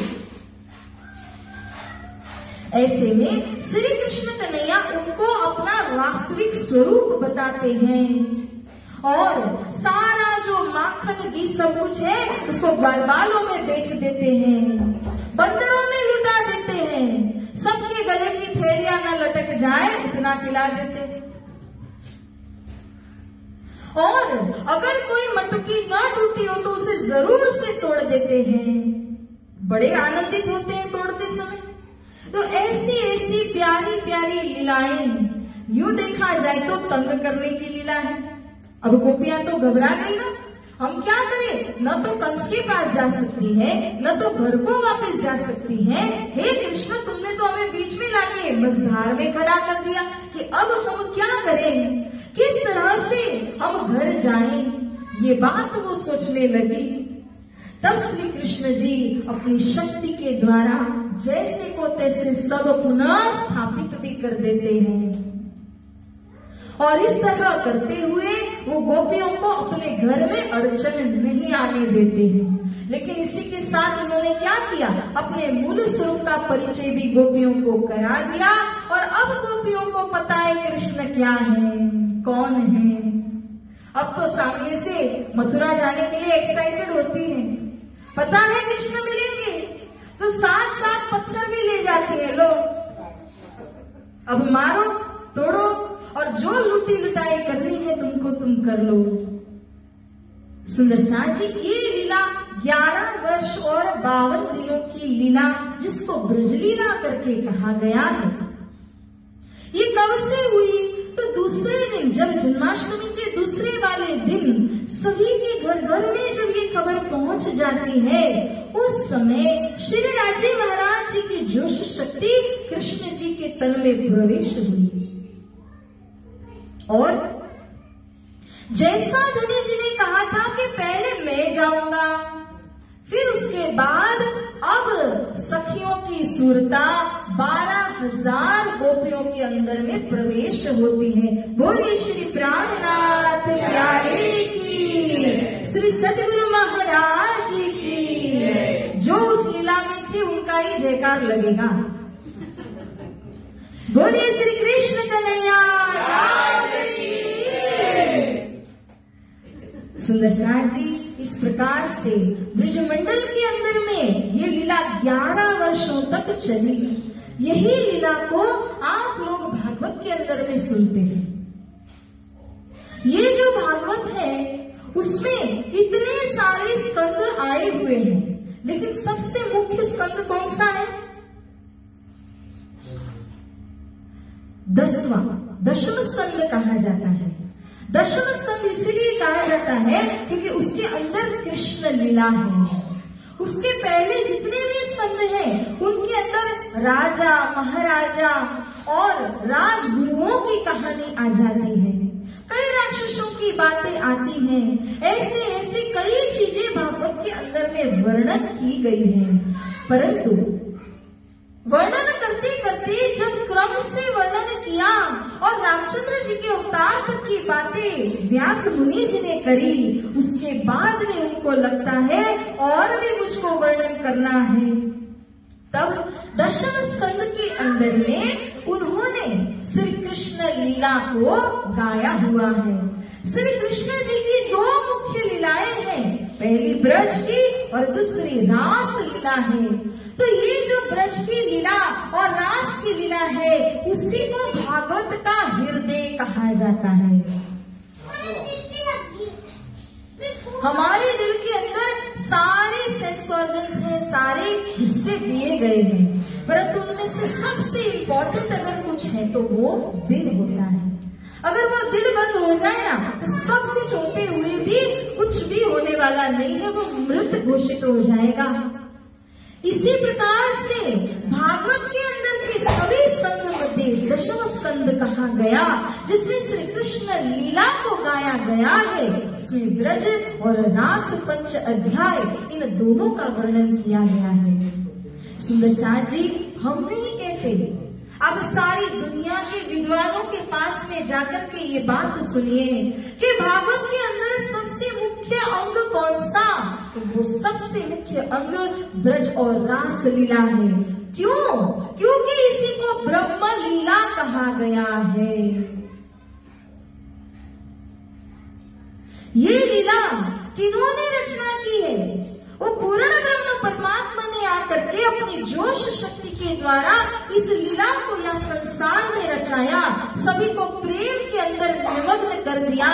आज भी अगर किसी का नाम प्रेम की लिस्ट में लिया जाता है ना, तो हिट लिस्ट के अंदर गोपियों का नाम सबसे पहला होता है।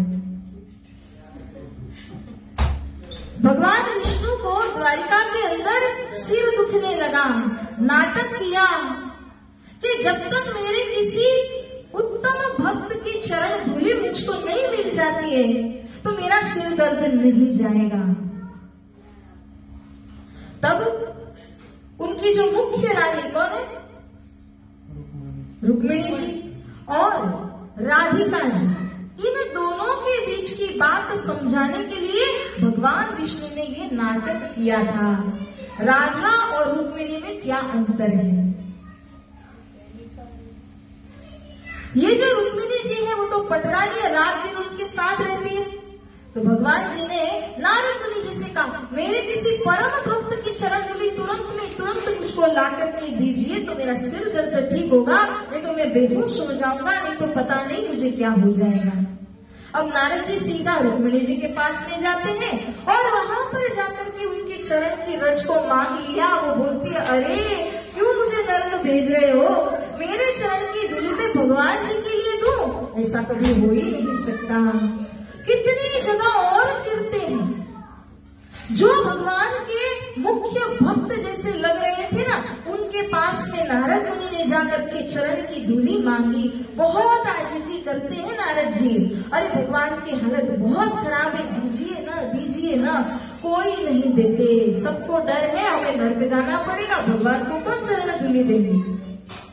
अब पहुंचे गोपियों के पास, राधिका जी भी है, और वहां जाकर के जैसे ही उन्होंने ये बात रखी कि श्री कृष्ण जी के सिर में दर्द हो रहा है और उनको अपने किसी परम भक्त की चरण रज चाहिए, एक नहीं अनेक गोपियां देने को तैयार हो गई। क्यों तैयार हुई? क्योंकि उन्हें नरक जाने की या स्वर्ग जाने की कोई परवाह नहीं, उनको एक ही लक्ष्य है, हमारे प्रियतम श्री कृष्ण है। श्री कृष्ण को अगर हम प्रसन्न कर लेते हैं, उनका एक छोटा सा दर्द भी यदि हमसे कम हो जाता है, उनको थोड़ी सी आत्म शांति हमारे द्वारा मिलती है, तो वही हमारे लिए सर्वोच्च स्वर्ग है। उसके उपरांत स्वर्ग जाना, नर्क जाना, ये कोई मायने हमारे लिए नहीं रखता है। सुंदर साथ जी, नारद जी समझ गए कि रुक्मिणी और राधा में क्या अंतर है।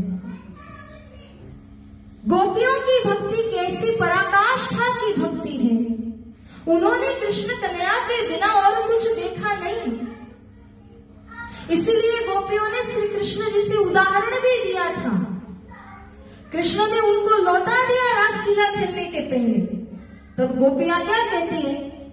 फल रोप्यो आंबो तब तणो, वाड़ कांटा कुटुंब पाखल, बीजो झांपो रखोपू करे, काई शोर सनमंद तेसु फल। हे कृष्ण, अगर आप कहते हैं कि हम कुलवधुआ नार हैं, अगर आप कहते हैं कि हमको वापस चले जाना चाहिए, तो आप हमारी इस बात को सुन लीजिए कि हम किसी परपुरुष के पास में नहीं आए हैं। पर पुरुष कह करके आप हमें विचलित न कीजिए, हमारी परीक्षा न लीजिए। क्यों? क्योंकि जिस तरह गोपियां दृष्टांत देती है, वो दृष्टांत को सुनिए।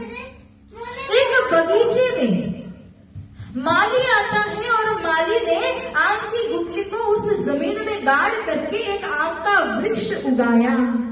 अब वृक्ष को बचाने के लिए धूप छांव आदि से बचाना पड़ेगा, पशु से बचाना पड़ेगा, तो उसने फेंस लगा दिया। अब फेंस लगाया, पूरी तरह उस वृक्ष की रक्षा वो ही कर रहा है, माली ही कर रहा है। मगर माली रक्षा क्यों कर रहा है? क्योंकि मालिक ने उस माली को कहा है। तो गोपियां कहती है कि हम जिस कुटुंब परिवार के अंदर में हैं, जो लोग हमारे साथ में हैं, जिनको आप कहते हो कि ये आपके पति है, वो एक माली की भांति हमारी रक्षा, हमारे शरीर की रक्षा कर रहे। परंतु क्यों कर रहे? क्योंकि आप हमारे आत्म के धनी हो, आप हमारे आधार हो। तो आप हमारे धनी हो तो हम अपने आप को वहां क्यों समर्पित करेंगी? इस बात को कह करके गोपियों ने तब कह दिया कि हे कृष्ण कन्हैया, हम किसी परपुरुष के पास में आइए, ऐसा आप नहीं गए तो अच्छा है, क्योंकि आप हमारे आत्म के धनी हो और जिनसे हमने विवाह किया है वो हमारे शरीर के धनी है। उनसे जुड़ा हुआ संबंध इस जन्म का है। आपसे जुड़ा हुआ हमारा संबंध सृष्टि के पूर्व परम धाम से है। बोलिए श्री प्राणनाथ प्यारे की। तो इस तरह से कहती हुई गोपियां अब उनके साथ में लीला करने लगी। 11 साल लीला चलती है और वो सारी लीला प्रेम की लीला, आनंद की लीला है। उसमें कोई अश्रु नहीं बहाते, कोई दुख कष्ट नहीं होता। गोवर्धन धारण की लीला कहें, ये सारी लीलाओं के अंदर श्री कृष्ण जी ने अपने प्रेम को आगे लगाया। गोवर्धन को धारण करते समय कितनी उंगलियों पर धारण किया था? उंगली टच हुई थी? सारे ब्रिजवासी कहने लगे, अरे कृष्ण तुम थक जाओगे, लाओ हम भी अपनी अपनी लाठियां लगा देते हैं। तो इतना छोटा सा बच्चा, 7 साल का बच्चा है, थक जाओगे, अब तुम विश्राम करो और हम अपने अपनी लाठियां और कंधे लगा देते हैं, गोवर्धन को उठा लेते हैं। श्री कृष्ण जी ने कहा अच्छा कर लो। अब जैसे कृष्ण जी ने थोड़ा सा हाथ हटाने की जगह बनाई, उतने में तो चट चट करके वो सारी लाठियां और कंधे टूटने लगे। तुरंत थाम लिया श्री कृष्ण जी ने। वो समझ गए कि अपने बस की बात नहीं है, ये तो कोई अलौकिक शक्ति इस बालक के अंदर में काम कर रही है, तो इन्होंने इस गोवर्धन को धारण किया हुआ है। वो अलौकिक शक्ति क्या थी सुंदर सा जी?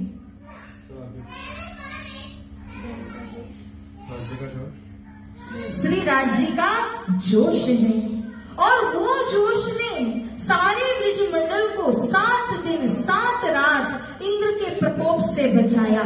मूसलाधार बारिश हुई, लोहा बरसाया गया, पानी आग क्या नहीं बरसाया। उन सब से रक्षा करके इन गोपियों को, इन ब्रजवासियों को गोवर्धन की छत्र के नीचे खड़ा कर दिया। सुंदर सा जी, जाहिरी में ये गोवर्धन है, बातुनी में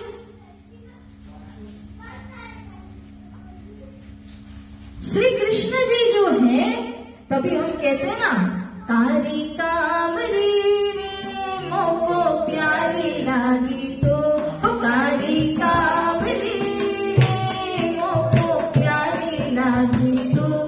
श्री कृष्ण जी ने यह धारण किया हुआ है। क्या धारण किया है? कारी कामरी को धारण किया हुआ है। वो कारी कामरी, वो काला कंबल श्री कृष्ण जी के अलौकिक दिव्य प्रेम का प्रतीक है। और उसी काली कमली के कारण उन्होंने सारे ब्रजवासियों की, सारी गोपिकाओं की इस प्रकार से रक्षा की है। वही काली कमली को श्री कृष्ण जी से किन्होंने धारण किया? कामरी पहरी ब्रजवधु और सुंदर वर्षा। तो कामरी को ब्रजवधुओं ने धारण किया। वो कहां से धारण किया? ब्रज की गोपियों ने, 12,000 सखियों ने कहां से धारण किया? तो कृष्ण जी से ही तो धारण किया है। इस प्रेम को दुनिया के बीच में प्रकटित करने वाले कृष्ण कन्हैया और उनकी गोपियां हैं। जिनकी अल्प बुद्धि होती है वो इस लीला की पवित्रता को समझ नहीं पाते, वो उसको शारीरिक रूप से समझने की कोशिश करते हैं, परंतु इसीलिए कहा गया गोपी कृष्ण अनादि एक है, जल तरंग ज्योवारी, कारण मूल रच्यो एक कारज, आए भय ब्रज नारी। गोपी कृष्ण कैसे अनादिकाल से देखी तो एक ही है, वो यहाँ के एक हुए ऐसा नहीं है। सुंदर सा जैसे जल और तरंग, सागर में जल है, जल में तरंग है, तो सागर और तरंग अलग अलग नहीं है, वो एक ही है। रूप अलग है, एक कृष्ण है, एक गोपी है, एक राधिका है, रूप अलग है, लेकिन जल और तरंग की तरह एक है। और वो भी कारण मूल, हमने कल कारण देखा ना, उसी की वजह से आए भय ब्रज नारी, यहां आकर के ब्रज नारी बनना पड़ा। तो जिस ब्रह्मांड के अंदर में श्री राजी ने इन ब्रह्म प्रियाओं को उतारा, उस ब्रह्मांड को काल माया ब्रह्मांड कहते हैं। ये जो कालमाया ब्रह्मांड है उसकी विशेषता है, पूरी नींद होते ही जहां काल माया को नाम। जिस ब्रह्मांड में पूरी तरह अज्ञानता, पूरी तरह नींद का आवरण होता है, मूल की असल की जानकारी नहीं होती है। सोचिए जरा कि जब ये सारी गोपियां ब्रजलीला कर रही थी, कृष्ण जी से जिस दिन उनकी 4 आंख होती है, तब से लेकर प्रेम दीवानी बनकर के कृष्ण जी के ऊपर समर्पित होकर के लीला तो वो करने लगी, परंतु उनको मूल संबंध के विषय में पता ही नहीं कि मूल संबंध परम धाम का है। वो परम धाम को पूरी तरह से भुला चुकी थी। इसको क्या कहते हैं? काल माया ब्रह्मांड कहा जाता है। अब काल माया के ऑपोजिट दूसरा क्या है? योग माया, जिसको जोग माया भी कहते हैं, योग माया भी कहते हैं। यमुना जी जमुना जी जैसा चीज वही है। तो जोग माया ब्रह्मांड जो कहा गया, उसमें क्या विशेषता है? कछुक नींद कछुक जागृत, जोग माया को ठाओ। जोग माया ब्रह्मांड की ये विशेषता है कि उसमें थोड़ी नींद भी है और थोड़ा जागृत भी है। काल माया में पूरी नींद है, जोग माया में कछुक नींद कछुक जागृत। तो नींद कहने का मतलब पूरी तरह अपने मूल को भूल जाना है। तो जोगमाया ब्रह्मांड में कछुक नींद कछुक जागृत क्यों कहा? क्योंकि थोड़ी सी पहचान थी। कहाँ की थी? ब्रज की थी। हम ब्रज में 7 के लिए 11 साल 52 दिन फिर रास में आए। इस पहचान के कारण एक बैकग्राउंड मिल जाता है। हालांकि ब्रजलीला में कोई बैकग्राउंड नहीं है। ब्रजलीला में तो जैसे ही इनको पता चला कि नंद गिरा नंद भयो, तुरंत दौड़ के चली गई, यही बोलने के लिए गई थी, जय कन्हैया लाल की। उन्हें पता तक नहीं है कि वहां कौन है, लेकिन दिल ऐसा उमड़ने लगा, ऐसा उमड़ने लगा, क्या मिले किनको देखे कौन मिले और हमारा दिल शांत हो। ऐसा सोच करके ये जो गोपियां थी उनका दिल उमड़ने लगा। जैसे ही, तभी तो वाणी में हम कहते हैं ना, 10 मसीहो मंदिर मापे से, वो एक दूसरे को धक्का देती हुई, हम कहीं ऐसी छोटी सी जगह है, आपको पहुंचने की बड़ी उतावल है, आपको लगता है मुझे सबसे पहले वहां पहुंच जाना है। आप क्या करोगे? 4 को धक्का दे करके इधर उधर गिरा करके सीधा पहुंचोगे। ऐसे ही एक दूसरे को धक्का देती हुई ये जो सखियां हैं, गोपियां हैं, वो सीधा अंदर प्रवेश होने लगी। माननी सर्वे धाय, सभी गोपियों ने अलग अलग प्रकार के जो भूषण है, वस्त्र है, अलंकार है, वो ऐसे धारण कर लिए कि आज न जाने क्या उत्सव होने वाला है, ये भी नहीं पता कि कौन मिलने वाले हैं, परंतु दिल इस प्रकार से उनका उमड़ रहा था। तो ऐसे उमड़ते हुए दिल को वो लेकर के जाती हैं और जब श्री कृष्ण कन्हैया को देखा ऑटोमेटिक दिल शांत हो गया, अपने आप स्थिरता आ जाती है, क्योंकि जो दिल की इच्छा थी, जिनसे मिलना था, वो मिल गई। अब लीला कर रही है, अब रोज के रोज लीला हो रही है, मगर अगर उस लीला के अंदर कभी कृष्ण 5 मिनट तो क्या 10 सेकंड लेट भी हो जाए तो उनकी हालत बिगड़ने लग जाती है। उनके घुंघराले केश, उनकी तोतली प्रेममय भाषा को सुनने के लिए गोपियां इतनी आकुल व्याकुल हो रही हैं, इतनी आतुर हो रही हैं कि कब हमको श्री कृष्ण कन्हैया के दर्शन हो जाए। यहाँ तक कहा जाता है कि अपनी जो आंख की पलकें होती है ना, वो सृष्टिकर्ता को दोष देती है, पलकें क्यों बनाई। पलक झपकाने में जो समय जाता है, उतने समय तक कृष्ण के दीदार हमको नहीं होंगे, क्यों ये पलकें बनाई। तो साथ जी यही हमको देखना है व्रज का प्रेम। आज संपूर्ण संप्रदाय, कृष्ण प्रणामी संप्रदाय के अंदर ब्रज लीला, रास लीला के महत्व को क्षीण किया जा रहा है। कृष्ण नाम को, कृष्ण नाम की महिमा को इस तरह से दबाया जा रहा है। ये हमारा ही अंग है, ये हमारी ही लीला है। अगर हमें पूरी तरह जागना है तो प्राणा जी ने वाणी और वितक के अंदर लाला जी महाराज जी ने व्रज और रास को क्यों उल्लेख किया, अगर इसकी जरूरत नहीं थी।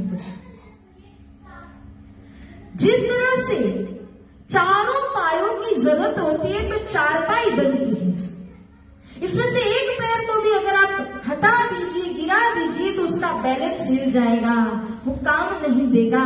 इसी तरह से हमारी जागनी के हेतु महामती श्री प्राणा जी कलशवाणी में फरमाते हैं जागनी का प्रकरण, जिसमें धामधनी कहते हैं, अभी जागी जो हमारा साथ जी, एछे आपण जोग, 3 लीला 4थी गरतणी, 4 नो एमा भोग।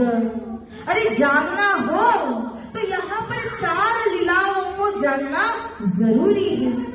ब्रज लीला, रास लीला, यहाँ जागने की लीला और परम धाम की लीला। जब तक ये चारों लीलाओं को अच्छे प्रकार से जान नहीं लेते हो, वहां तक आत्म जागृति नहीं हो पाएगी। अब हमें लगता है कि किस प्रकार से जागने की लीला में आने के बाद ब्रजरास का क्यों वर्णन करना जरूरी है। अब तो प्राणा जी आ गए, तो सदगुरु आ गए, हम बोलते हैं ना, बड़े ढीठ हो जाते हैं इस बात को कहते हुए। लेकिन सुंदर साथ जी, ब्रज और रास ये हमारे फाउंडेशन है, ये हमारे पिलर्स हैं।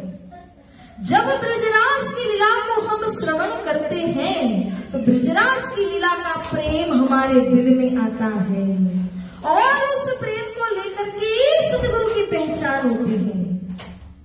उस प्रेम को लेने के बाद ही श्री प्राणनाथ जी की संपूर्ण पहचान आपके सामने प्रकट होती है। हमने प्राणनाथ क्यों कहा? क्योंकि उनके अंदर ये सारी शक्तियों का समन्वय है, तो ही प्राणनाथ जी कह सकते हैं। एक भी शक्ति कम हो गई तो कहां से हम उनको प्राणनाथ जी कहेंगे? तो श्री राजी महाराज की समस्त शक्तियों को लेकर व्रज की, रास की, अरवदेश की, सतगुरु की और 5वें हक की स्वरूप की इस सारी शक्तियों को लेकर के ही प्राणनाथ कहलाते हैं। सुंदर साथ जी, ऐसे श्री प्राणनाथ जी को संपूर्ण रूप से जानना हो तो उनके किसी भी एक अंग को, 2 अंग को काट के अलग नहीं किया जा सकता। ये ब्रज और रास हमारी मूल पहचान है। सतगुरु जब जगाते थे सखियों को, लीला का वर्णन करते थे, तब सतगुरु ने कहा, व्रज और रास लीला को बड़ो दिखावत बोझ, शब्द साखी शास्त्र सब रस दिखावे कर खोज। क्यों ब्रज रास लीला को इतना वर्णन सतगुरु ने किया? तारतम्य तो आ चुका था, धाम तो वो देख चुके थे, वो भी जमुना जी और परम धाम की चर्चा तो करते थे, सुंदर साथ को बताते थे, मगर दुनिया के जीव और धाम की ब्रह्म सृष्टि के अंकुर को अलग अलग समझने के लिए उनको ब्रजरास का प्रेम देना ही पड़ेगा, तब ही वो अलग हो पाएंगे। तो उनका जो मूल ब्रजरास के अंदर है उसको याद दिलाना ही पड़ेगा। इसीलिए सौभाग्य की एक बात कि धनी से प्राणा जी के वाणी को जो कोई सिर पे लेकर के चलता है, अपने सही मायने में इसको अगर अंगीकार करता है, स्वीकार करता है, तो उसके लिए व्रज, रास, जामनी और परम धाम ये चारों लीलाएं उसकी लीला है, उसमें से एक भी लीला को अलग छोड़ा नहीं जा सकता है, नहीं तो लूला पांगला हो जाता है। तो इसीलिए ये चारों लीला को लेकर के ही आत्म जागृत होगी प्यारे सुंदर साथ जी। इस बात को हमेशा हमेशा के लिए दिल के अंदर उतार लेना चाहिए। अब समय हो रहा है, हुआ ना? तो ब्रज लीला का वर्णन आज हम लोगों ने सुना। ब्रज से रासलीला के अंदर जो प्रवेश होने की बात, रासलीला क्या है इसे हमें सुनना है। रास का वो रस क्या है, रास की लीला को अखंड रात्रि की लीला क्यों कहा है, ये सारी बातों को कल हम चर्चा के माध्यम से खुलस्त करेंगे प्यारे सुंदर साथ जी। एक अंतिम बात शॉर्ट में कि हमने कहा कि श्री राजी महाराज जी का जोश यहाँ पर इसलिए नहीं आया कि वो किसी का वध करे, वो तो प्रेम फैलाने के लिए आया है। तो वध किसने किया? जैसे पुतना वध की अगर हम एक एग्जाम्पल लेते हैं, श्री कृष्ण जी के अंदर सारी शक्तियों का समन्वय है। उनके अंदर में त्रिदेव की भी शक्ति है, देवी देवताओं की भी शक्ति है। जब लीला करनी पड़ती है, वध करना पड़ता है, पुतना वध का एग्जाम्पल लेते हैं, तो जो विष लगाया हुआ था उसने, वो विष का पान अंदर बैठे हुए कौन है? महादेव जी, जिनको क्या कहा? नीलकंठ, उन्होंने किया हुआ है। और इसी प्रकार से जो उनका वध करने वाली शक्ति है वो अंदर बैठे हुए धर्मराज ने किया हुआ है। कि सारे के सारे देवताओं की अपनी अपनी शक्तियां जो श्री कृष्ण जी के अंदर से काम करती हैं। श्री कृष्ण जी का वो धनी जी का जो जोश उन्होंने विराजमान है, उसका काम केवल और केवल प्रेम का संचार करना, प्रेम का फैलाव करना, प्रेममय लीला करके पूर्ण ब्रह्म परमात्मा के नाम की वो लीला को संसार में जाहिर करना है। तो सुंदर साथ जी, उन्हीं के अंदर से ये सारे फंक्शंस हो रहे हैं। अब स्तनपान किसने किया? तो पूर्व जन्म के अंदर जो बटुक अवतार हुए, वामन अवतार हुए थे, वो भी उनके अंदर ही है, स्तनपान करने वाले वो है। तो अलग अलग शक्तियों ने अपने अपने कार्य को किया। श्री कृष्ण जी मतलब राजी महाराज की जोश शक्ति ने गोपियों के साथ प्रेममयी लीला की है। उसी प्रेम को दिल में लेना है। प्रेम सेवा वाले प्रगट की दी व्रज तणी आवार, वो जो सतगुरु स्वरूप में प्रेम सेवा अपने को दी हुई है, वो इसी ब्रज मंडल की सेवा है। उसी का अनुकरण करना है, उसी को फॉलो करना है। और यही हमारे लिए मार्ग सतगुरु धनी देवचंद्र जी ने प्रदान किया हुआ है। तो सुंदर साथ जी, आज ब्रजलीला के इन प्रसंगों को हमने संक्षिप्त में समय के सीमा के अंदर में रहकर के सुना। इसी तरह अब रासलीला के प्रसंगों को सुनेंगे। ऐसे ही श्री श्यामा जी की असीम दया कृपा से ये बीतक क्रम से आगे बढ़ती जाएंगी। बोलिए श्री प्राणनाथ। चौपाई दोहराएंगे सुंदर साथ जी। पहले 11 बरस और ऊपर 52 दिन, काल माया ब्रह्मांड में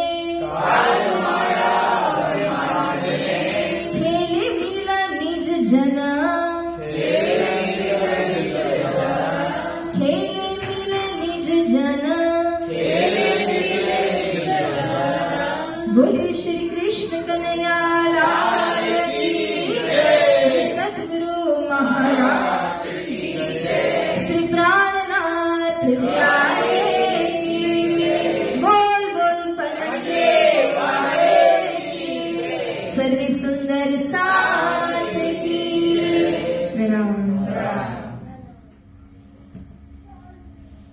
આજે માખણ પર ગીત ગાઈએ ચોરી ચોરી માખણ